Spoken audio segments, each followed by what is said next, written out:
सर्वांना नमस्कार. लॉकडाऊन एक प्रेमकथा अमर मानसी या लव्ह स्टोरीचे 44 एपिसोड यापूर्वीच अपलोड केलेले आहेत. कृपया ते सर्व एपिसोड ऐकण्यासाठी आपल्या चॅनलला भेट द्यावी.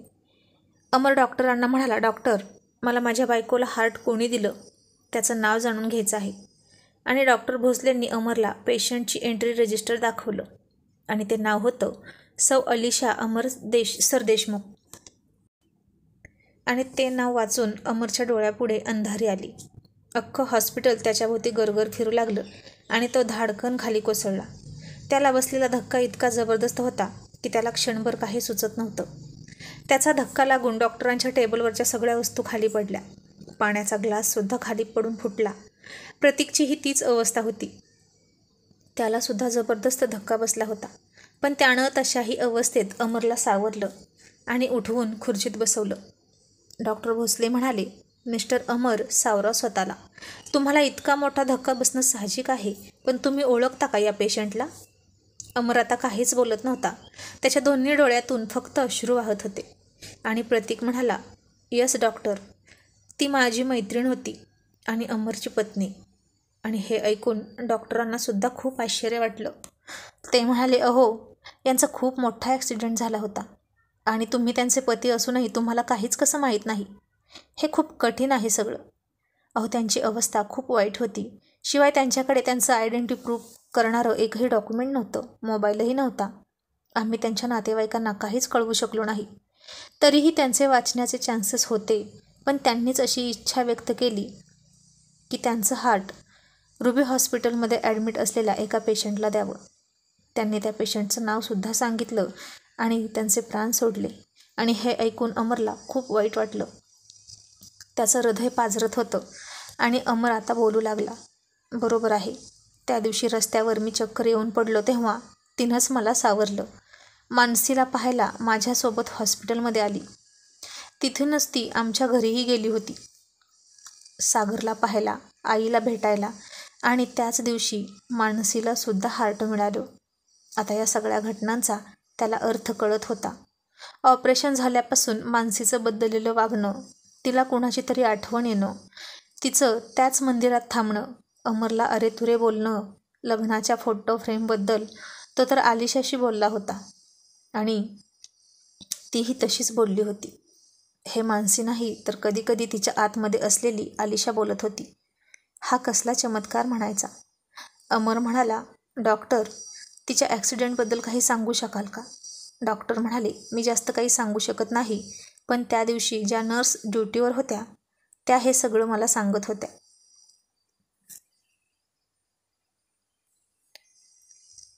त्यांनीच मला हे सांगितलं की या पेशंटची हार्ट डोनेट करायची इच्छा आहे. ते सुद्धा त्या या ॲक्सिडेंटमधून वाचू शकत होत्या तरीसुद्धा. आणि नर्ससुद्धा फार भावूक झाली होती. याचा अर्थ त्या दोघींचं बरंच बोलणं झालं असावं.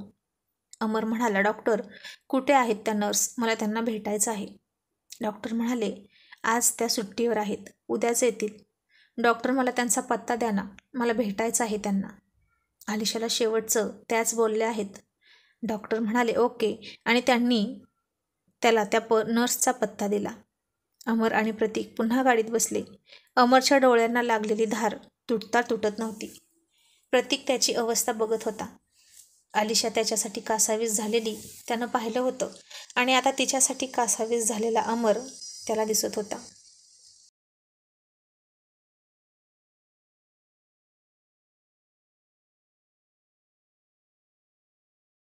दोघांचंही एकमेकांवर खरंच खूप प्रेम होतं हे त्याला पटलं होतं. आणि शेवटी अमरला मिळवण्यासाठी आलिशा खूप वरच्या टोकाला गेली होती, जे टोक गाठणं कोणाला कधीच शक्य नव्हतं. आणि प्रतीक म्हणाला, अमर, सावर स्वतःला. अमर रडतच म्हणाला, प्रतीक, मी खूप चुकलो का रे? सांग ना, मी अजून काय करायला हवं होतं? मला जे शक्य होतं ते सगळं केलं तिच्यासाठी, तरीही माझं काय चुकलं? मी मानसीसोबत पुढे जात नव्हतो, पण तिनंच मला सांगितलं की मानसीचा स्वीकार कर. तिनं स्वतःहून मला तिच्याजवळ ढकलला, तरीही मी माझा हट्ट सोडला नाही. मी तिला लग्नाचं वचन दिलं होतं, म्हणून मी तिला मंदिरात लग्न करण्यासाठी घेऊन गेलो होतो. तेव्हाही तिनं पोलीस बोलवून, माझ्या आईला बोलवून माझा प्रयत्न हाणून पाडला. माझे हात बांधले तिनं. असं करून माझ्यापासून दूर जाण्यासाठी कंपनी चेंज करायचाही प्रयत्न करत होती. शेवटी तिनं तिचं लग्न जमवलं एका मुलासोबत. ऑफिसमध्ये पेढे वाटले. लॉकडाऊन लागलं आणि मी आणि मनू एकमेकांच्या प्रेमात पडलो. मग मीही तिच्या संसारात माझी ढवळाढवळ नको म्हणून मानसीसोबत माझं नातं वाढवलं. तिचा स्वीकार केला आणि मानसीवर सुद्धा माझं प्रेम बसलं. पण तरीही ती तशीच राहणार होती. मला जेव्हा तिच्या आणि तुझ्या लग्नाचं सत्य समजलं तेव्हा मी तिच्याशी लग्न केलं. तरीही तिने माझ्याकडून असं वचन घेतलं की यापुढे भेटायचं नाही. मी तेही तिचं ऐकलं. यात माझं काय चुकलं? मी काय करू? अमर आता खूप रडत होता आणि पुढे म्हणाला, 7 जन्म साथ देण्याचं वचन दिलं होतं आम्ही एकमेकांना आणि ती मला अशी अर्ध्यातच सोडून गेली. आम्ही सोबत नव्हतो तरी मनानं एकमेकांशी अटॅच होतो आणि एका जन्मीसुद्धा नाही राहिली माझ्यासोबत. आणि प्रतीक म्हणाला, अमर, तू तुझं वचन पाळलं आणि आलिशानं सुद्धा तिचं वचन पाळलं आहे. ती तुझ्यासोबतच आहे, तुझ्या घरात आहे, मानसीच्या आत आहे. हे तू विसरतोस का?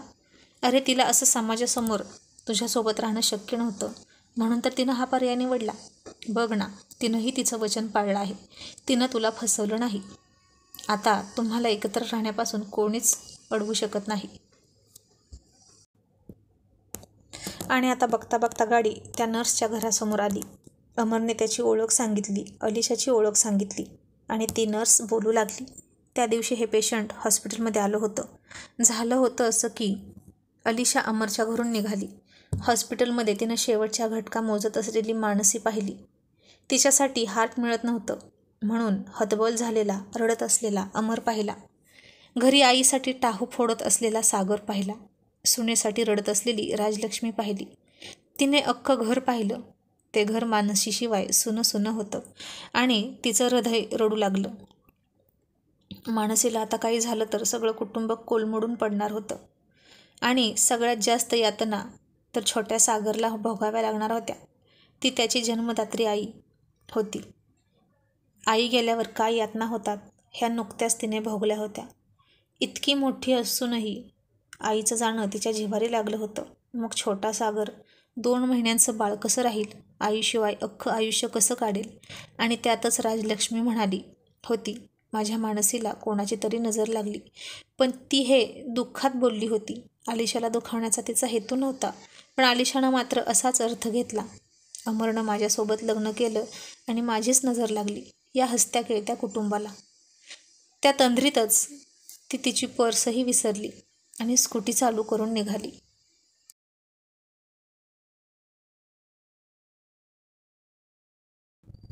तिला आता रस्त्यावर एकही वाहन दिसत नव्हतं. ती एकटीच आहे या रस्त्यानं असं तिला वाटत होतं. तिच्या डोक्यात सगळ्या विचारांचा गोंधळ उडाला होता आणि अचानक चौकामध्ये एका ट्रकनं तिला जोरदार धडक दिली. चूक आलिशाची होती, ट्रकवाल्याची नव्हती. तिचं लक्ष नव्हतं. तिला खूप लागलं होतं आणि तिथल्याच काही माणसांनी तिला हॉस्पिटलमध्ये आणली. ती बेशुद्ध होती. पेशंटचं नावही कोणाला सांगता येईना कारण तिच्याजवळ एकही डॉक्युमेंट नव्हतं. तिच्या खिशातला मोबाईलसुद्धा उडून पडला होता आणि दुसऱ्या एका वाहनाखाली येऊन त्याचा चुराडा झाला होता. 1-2 तासाने आलिशा शुद्धीवर आली. तिला काही ठिकाणी फ्रॅक्चर झालं होतं. नर्सनं तिला तिचं नाव विचारलं आणि ती नर्सला म्हणाली, माझं नाव सौ अलिशा अमर सरदेशमुख. नर्सने विचारलं, तुमच्या घरात कोण कोण असतं? आलिशा म्हणाली, सगळे असतात. सासू, सासरे, नवरा, बहीण, भाऊ आणि एक मुलगासुद्धा 2 महिन्यांचा. माझं कुटुंब खूप मोठं आहे सिस्टर. नर्स म्हणाली, तुम्ही त्यांचा फोन नंबर देता का? तुमच्या नवऱ्याचा फोन नंबर आहे का तुमच्याकडे? तुमचा पत्ता सांगा, मी तुमच्या घरच्यांना कळवते. आणि आलिशानं तिला एक रिक्वेस्ट केली आणि म्हणाली, नर्स प्लीज, माझी शेवटची इच्छा पूर्ण कराल का? नर्स म्हणाली, अहो असं काय बोलता? तुम्ही वाचू शकता. तुम्हाला जास्त काही नाही लागलं. तुम्ही थोड्या दिवसात बऱ्या व्हाल. आलिशा म्हणाली, झालं नाही पण आत्ता होणार. नर्सला काही समजत नव्हतं. आलिशा म्हणाली, मला माझं हार्ट डोनेट करायचं आहे. रुबी हॉस्पिटलमध्ये मानसी अमर सरदेशमुख या नावाची स्त्री ॲडमिट आहे. ती हार्टच्या प्रतीक्षेत आहे. तिचे फक्त 2 दिवस उरले आहेत या जगात. तिला माझं हार्ट द्यायचं आहे मला आणि हे अख्खं कुटुंब सावरायचं आहे. नाहीतर काय होईल काय माहिती या सगळ्यांचं. नर्स म्हणाली, सौ मानसी अमर सरदेशमुख आणि तुम्ही सौ अलिशा अमर सरदेशमुख, म्हणजे ती तुमच्या नवऱ्याची दुसरी बायको आहे? आणि तुम्ही तिला हार्ट देणार आहात? आलिशा म्हणाली, नर्स, ती माझ्या नवऱ्याची पहिली बायको आहे. दुसरी तर मी आहे आणि ते अख्खं कुटुंब माझं आहे आणि तिचंही आहे. मला ते कुटुंब सावरायचं आहे. नर्स म्हणाली, अहो पण तुमचं काय होईल? तुमच्या पाठीमागे तुमचाही बहीण भाऊ आहे की? आलिशा म्हणाली, त्यांची काळजी मला नाही. माझा नवरा खंबीर आहे त्यांच्यासाठी. तो त्यांना एकटं सोडणार नाही.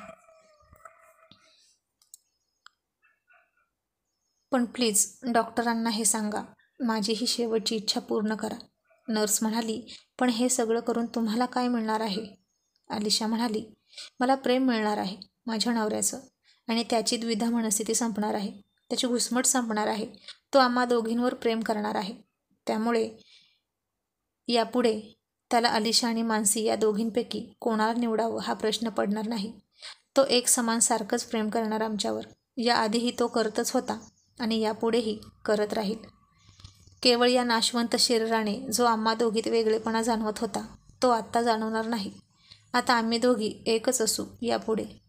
नर्स डोळ्यात पाणी आणून म्हणाली, तुम्ही खरंच खूप ग्रेट आहात. खूप मोठा त्याग करताय. आलिशा म्हणाली, नर्स, हा त्याग नाही तर स्वार्थ आहे. हे करण्यापाठीमागे माझासुद्धा खूप मोठा स्वार्थ आहे. मी स्वार्थापोटी हे सगळं करत आहे. हे करून मला अख्खं कुटुंब मिळणार आहे. जे जिवंतपणे मिळालं नसतं ते मला मिळणार आहे. असं म्हणून तिने तिचे डोळे मिटून घेतले, ते कायमचे. पण डोळे बंद करताना आता ती नेहमीसारखी आय लव्ह यू अमर असं म्हणालीच नाही. कारण आता मानसीच्या रूपात जाऊन तिला अमरवर खूप खूप प्रेम करायला मिळणार होतं. आणि ती वाट बघत राहिली की ती कधी मानसीमध्ये सामावून जाते. हे सगळं ऐकून नर्सला तर धक्काच बसला होता आणि तिच्याही डोळ्यात अश्रू आले होते. नर्सने ही गोष्ट डॉक्टरांना सांगितली आणि आता पेशंटचं हार्ट डोनेट करायला तयार होतं म्हटल्यावर त्यामुळे त्यांनी रुबी हॉस्पिटलमध्ये फोन केला.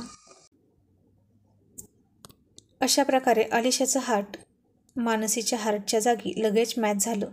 जणू काही तिला खूपच घाई झाली होती मानसीमध्ये प्रवेश करण्याची. आणि आता हे सगळं ऐकून अमरचे डोळे नुसते पाझरत होते, बांध फुटलेल्या धरणासारखे. आणि प्रतीकसुद्धा रडत होता. आणि नर्स म्हणाली, आता तुमची मिसेस कशी आहे? तिची तब्येत ठीक आहे ना? हृदय मॅच झालं ना? आणि अमर म्हणाला, का नाही होणार नर्स? त्या दोघींचं हृदय एकाच हृदयाच्या बनलेले आहेत आणि एकाच व्यक्तीसाठी श्वास घेतात आणि एकाच व्यक्तीसाठी जगतात, फक्त माझ्यासाठी. आणि तिचे आभार मानले. दोघेही पुन्हा घरी निघाले. आता अमरला घरी जाऊन कधी एकदा तिला पाहतोय असं झालं होतं. आणि तो दारात आला. पाठीमागे प्रतीक होता. अमर अजूनही रडतच होता. आल्या आल्या राजलक्ष्मीनं त्याला विचारलं, अमर काय झालं? तुझी अशी अवस्था कशी झाली? तू का रडतोस? अमर काहीच बोलत नव्हता. राजलक्ष्मीनं प्रतीकला पाहिलं आणि म्हणाली, प्रतीक, आलिशा सापडली का? तिचा पत्ता लागला का रे? कुठं आहे ती? आणि अमरच म्हणाला, हो आई, आलिशा सापडली. विकास म्हणाला, अरे कुठे सापडली ती? कशी आहे? आणि इतके दिवस कुठे होती ती? आणि आता काहीच न बोलता अमर बेडरूममध्ये गेला. मानसी सागरला झोका देत होती, पण तिचे डोळे मात्र ती कोणाचा तरी विचार करत होती असं दाखवत होते. आणि अमरला आता कळलं होतं की तिला कुणाची आठवण येते आणि तिची कोण वाट बघतं. आणि अमर तिच्याकडे अश्रू भरलेल्या डोळ्यांनी नुसता पाहत होता. तिनं त्याच्याकडे पाहिलं आणि म्हणाली, अरे अमर, तू केव्हा आलास? त्यानं धावत जाऊन तिला मिठी मारली, खूप घट्ट, आणि खूप खूप रडायला लागला.